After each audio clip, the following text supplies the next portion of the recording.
स्वीकार करिए हरबंस नागो के आप सभी काका। और अपने वादे के मुताबिक विधानसभा के चुनाव जो 3 चरणों में होने जा रहे हैं 90 विधानसभा की सीटों में, पहले चरण का अधिसूचना जारी हो गई अपने वादे के मुताबिक कि प्रतिदिन इन 90 विधानसभा की सीटों में 3 चरणों में होने वाले चुनाव का लेखा जोखा आपको प्रातः ही पहले सीधे प्रसारण में दूंगा, जैसे वार्षिक बाबा अमरनाथ की 52 दिवसीय यात्रा पर दिया था। तो आइए, अधिसूचना जारी हो चुकी है पहले चरण के चुनाव में, जिसमें दक्षिण कश्मीर की कुछ सीटें और कुछ सीटें जो हैं चिनाब वैली की जिलों की हैं।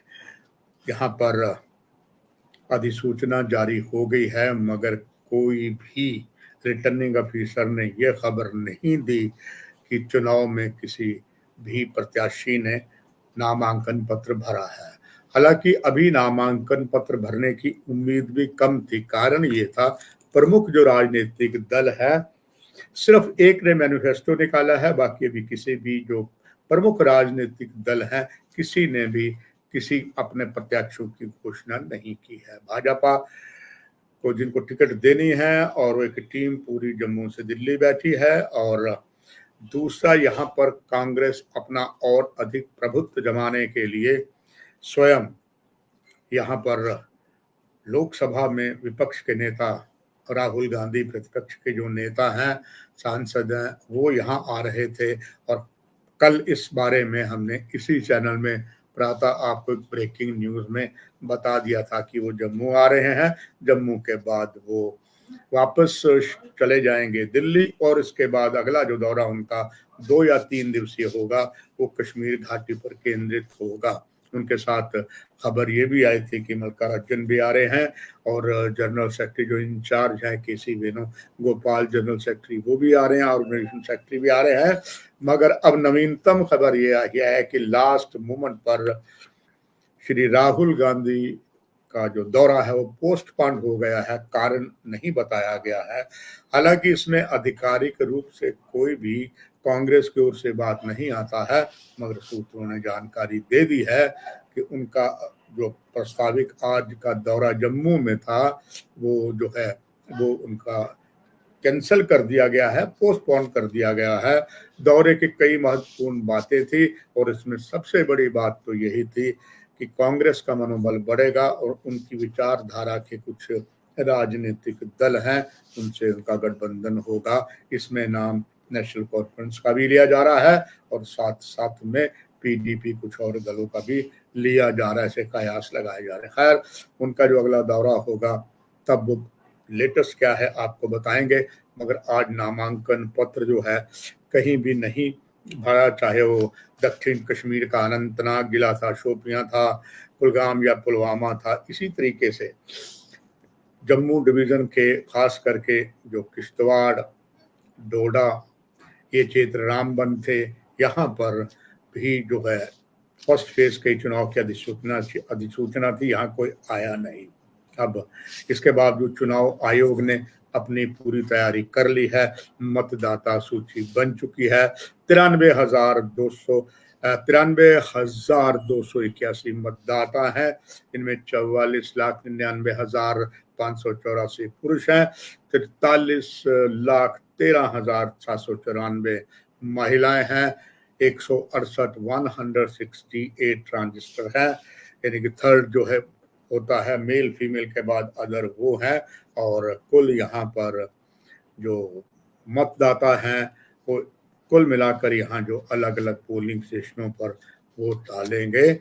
और इसके बाद अगर हम बात करते हैं कि फर्स्ट फेज का जो अधिसूचना जारी हुई उसमें काफी धुरंधर नेता हैं। स्वाभाविक है, वो संभवतः जब अभी उनका टिकटों का ऐलान जब करेंगे सीटों पर तो नाम क्लियर हो जाएगा। मगर अगर बात करें दक्षिण कश्मीर के इन अनंतनाग, शोपियां, कुलगाम, पुलवामा में, यहाँ पर कुल जो हैं मेन प्रमुख नेता हैं, इसमें ex chief minister Mehbooba Mufti भी हैं, कांग्रेस के भूतपूर्व प्रधान प्रदेश के जीएम मीर भी हैं, और प्रदेश अभी जो हटाए गए हैं विकार रसूल वो भी हैं, अब्दुल मजीद वानी भी हैं, जीएम सरूरी भी हैं और इसके साथ सज्जाद किचलू हैं, सकीना इत्तू हैं, तारिक गामी हैं। यानी कि बड़े मुख्य जो नेता हैं, धाकड़ नेता हैं, वो फर्स्ट फेज के चुनाव में इन विधानसभा क्षेत्रों के हैं।